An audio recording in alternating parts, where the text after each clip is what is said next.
What's up? This is I'm Jake, and this is the fourth scene of the animated short called "The Drive-In" that I had made for my local film society here in Bozeman, Montana. I've gone through three scenes so far. This is the fourth one. I had a ton of fun with this one. It's a lot different than kind of the ones before it, and a couple different elements. But I'm gonna watch the scene real quick, and then kind of jump into the background and the characters building, and then the breakdown of what it looked like in Procreate Dreams getting put together. Because the entirety of everything, the characters, the props, and whatnot, to the animation was done in all Procreate or Procreate Dreams. So yeah.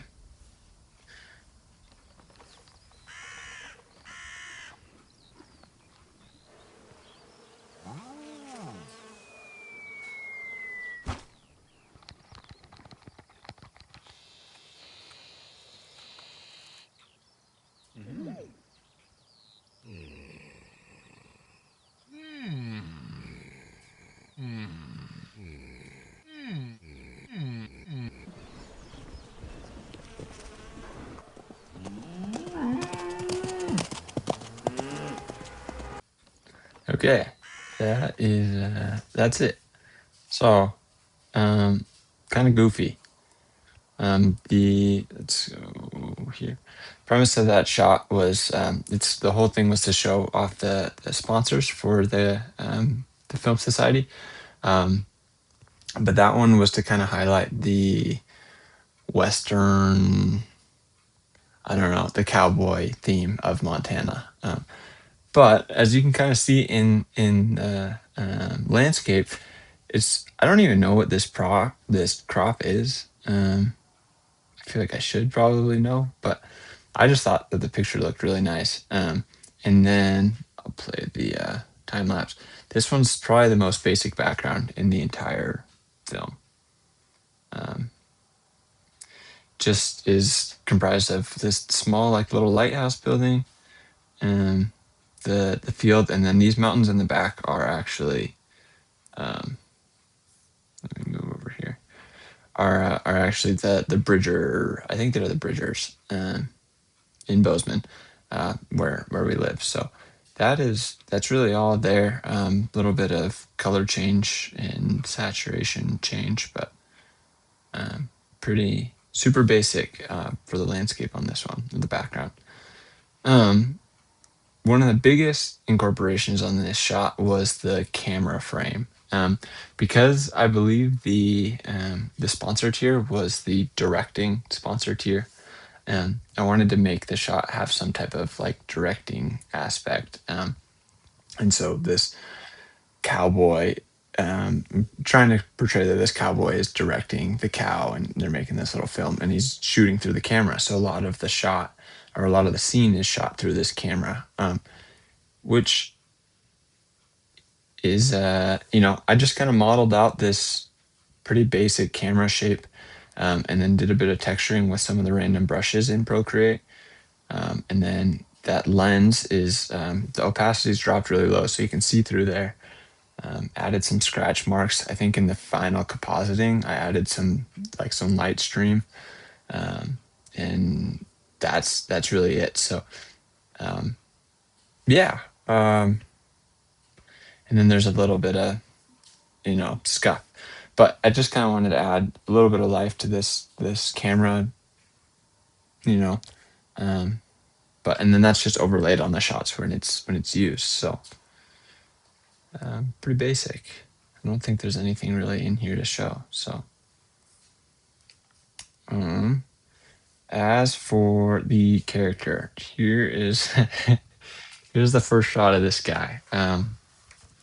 He is comprised of some of the most random things out of all the characters. Um, and like I said, all the images that are used in this film are all free, royalty free, and open to the public images. So just a bunch of cutouts of that. I don't know why he's got a telephone for a mustache. I don't know where that came from. it just I had the idea and we added it and it looked really nice. Um, but in the original storyboard, this cowboy goes and he meets the in the next scene, which is to come. You can watch the video, the actual one, because I think it's got like 10 views, but you should go watch it. He meets the celebrity and they fall in love. So I wanted him to have kind of like this macho look.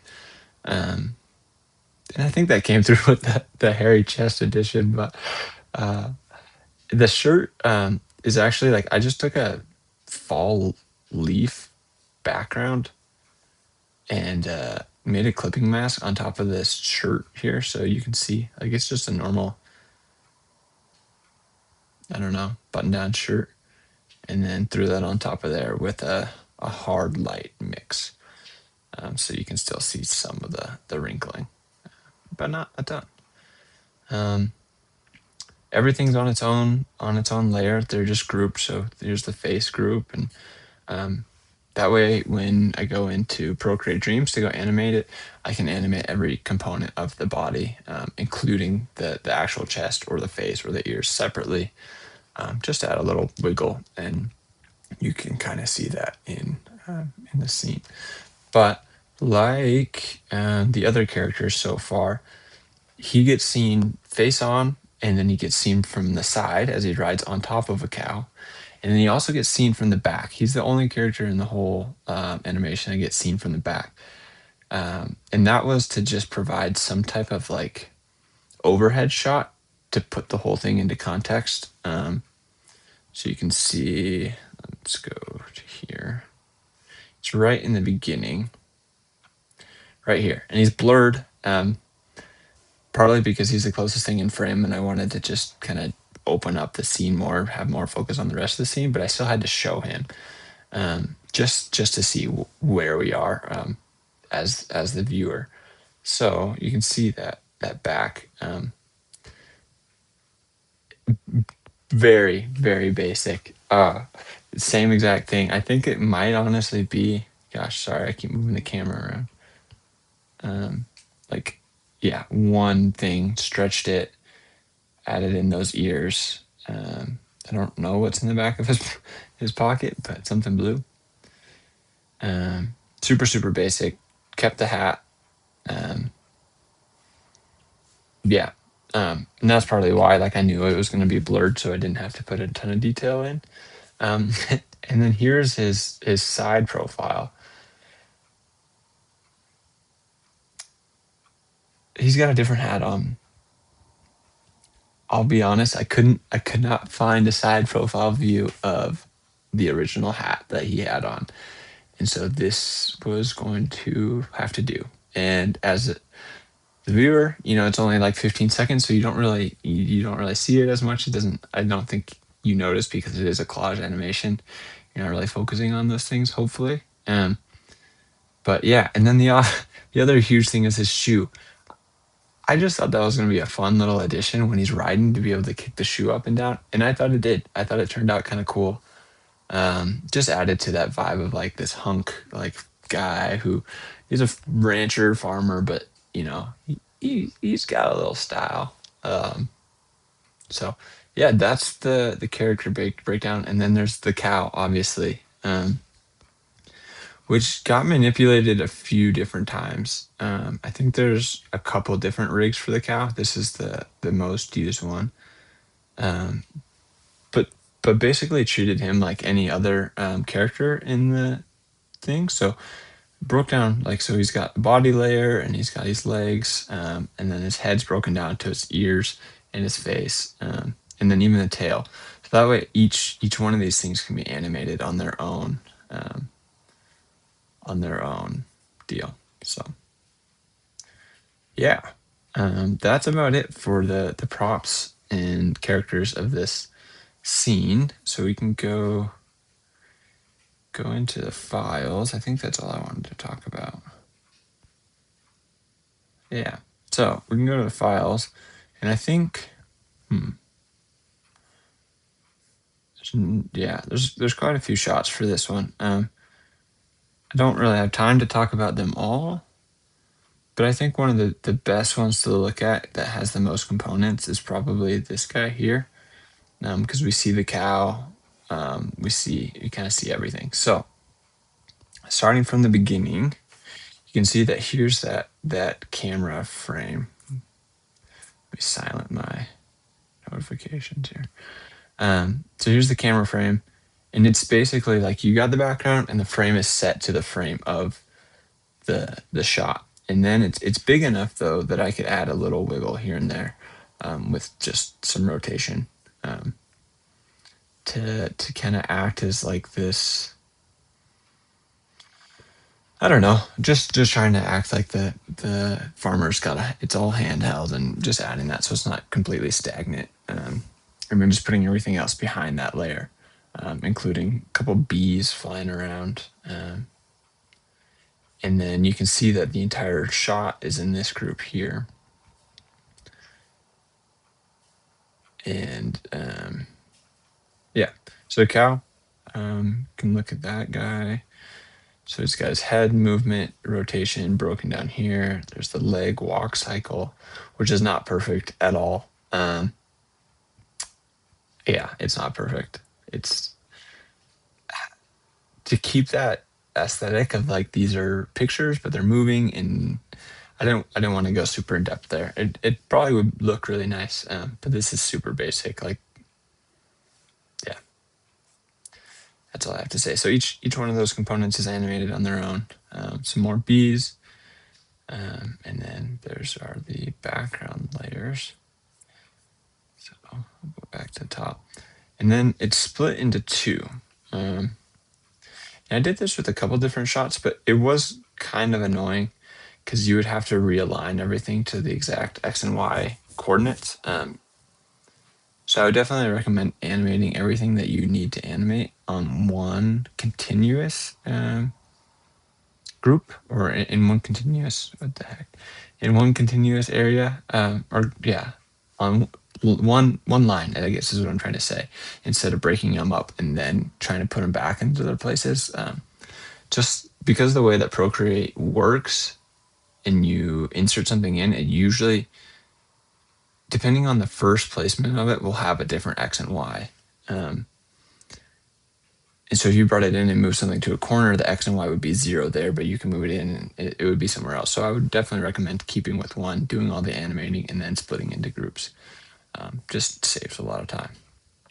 But this is where our van falls in and they meet each other. So very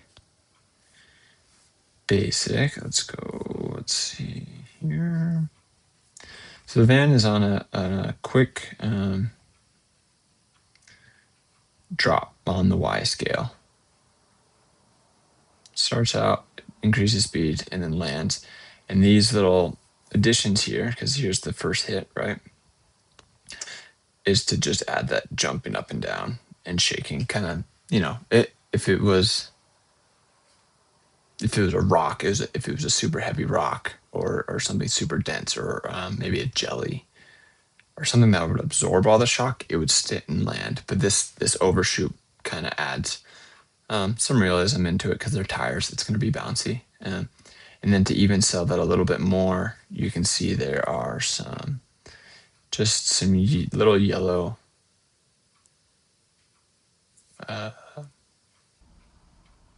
Okay, I'm not sure what happened. Something crashed. This is a big scene. So, anyways, going into here, looking at the van dropping down, and I think I was just talking about how the flowers were. I just added the flowers in to kind of sell, that landing. So you can zoom in, lands, and the flowers kind of explode. And all of these, I don't even know how many there are, but they all have a starting point and then a finishing, and they just all rotate down. And I can expand these. But these were most definitely, let me grab this guy, animated on the perform tool. So just taking them and shoop, shoop. Pretty simple. And did that 1, 2, 3, 4, more than 4 times. There's definitely more. A lot of times. So yeah. And then it goes into this. It gets broken up again. Oops. Into the camera shake. So to achieve this, like wobbly, like, he sees what happens when he shakes and he looks into it. To achieve that look, I added some wobble to the camera, the frame itself. Let me just turn this off. So the frame wobbles a little bit, but not a ton. Most of the wobbling actually happens to the scene itself. So the scene you can see in the background does all the shaking, and the camera pretty much stays because it has to. We're seeing from the camera's view. The camera has to stay level. If the camera itself was shaking, it would not make sense. And that's what I tried at first. I feel like that's super simple, but for some reason I tried shaking the camera first, and that was a dumb idea. So obviously the scene shakes a bunch, kind of startled, caught off guard. And then we go to a zoom. So you can see the scene, it's same thing. It's all in the actual landscape and background that gets zoomed in. So we're starting off small and going in. And as it goes in, I just added a Gaussian blur to the whole deal. So it starts at 0. And as we zoom, the Gaussian blur gets heavier and heavier. So it gets to 7. And I think it maxes out at 7.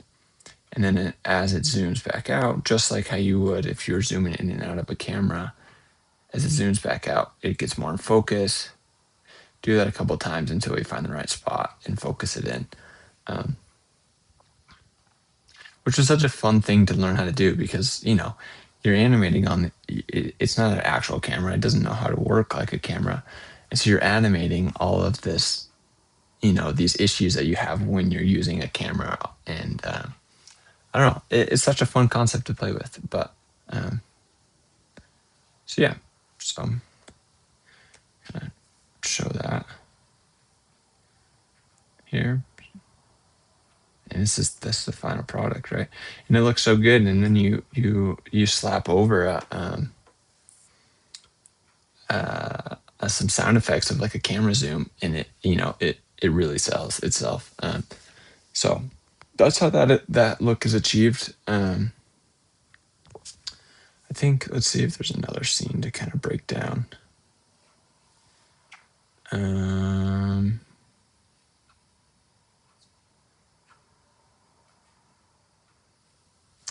Here's the opening shot. This one's got a bit of movement. This kind of highlights having the character on his own, each part of the character on its own layer, because I'm able to, see the ears are moving, the mustache, the eyes, adding all that fidgeting.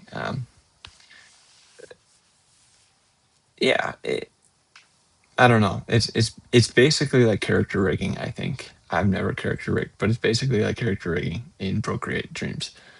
And then you got a hand there to go in front of the camera, and the camera's on the same deal. It's got that top layer, and then it's got the stance layer, so it can shake around. So, and then I think there's a couple birds in the background. We definitely already talked about birds, but those are just animated on different poses and groups. I think there's 5 different poses.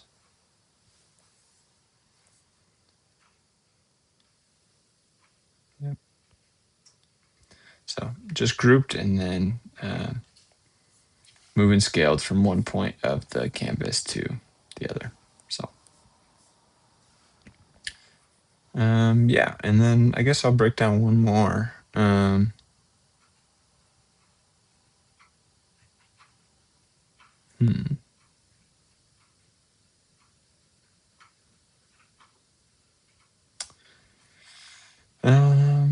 let's do this guy here. That are running through just for fun. So you can see that they're hidden behind this flower layer here, and that is just this group on top. So that I didn't want to have like a track for them to run on because it's the angle of the shot doesn't look like you wouldn't be able to do that unless you hit every step into because they would be landing in the grass and you wouldn't see their feet. So I just added one large group and set them behind there. So you didn't have to worry about that. And then in terms of animating the van and the cowboy, you can see the cowboy.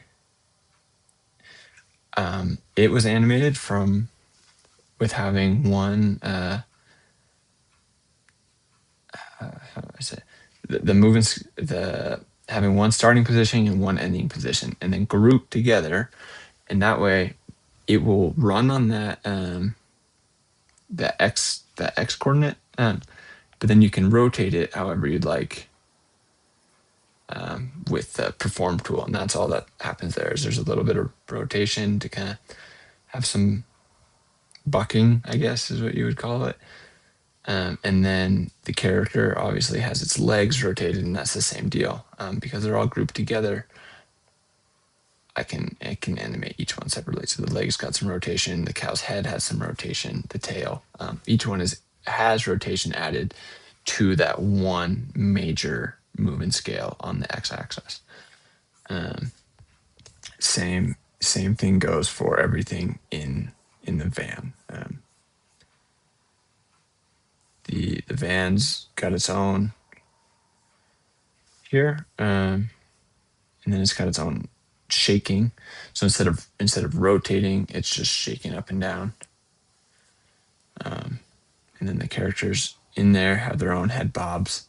The wheels are rotated around, like always, even though you can't see their wheels. I guess doesn't matter. And then the landscape is just moving across at a slow speed. So yeah, there's a lot that can be broken down in this scene. So you know nobody watches these videos, but if you're like if you're watching it and you've got questions, I would love to answer them, because I didn't go very deep into this one, just because there's so many smaller elements that yeah. So anyways, hope you enjoy it, and when I try to make another project, keep working in Procreate because I think big things are coming. So yeah, have a good Friday.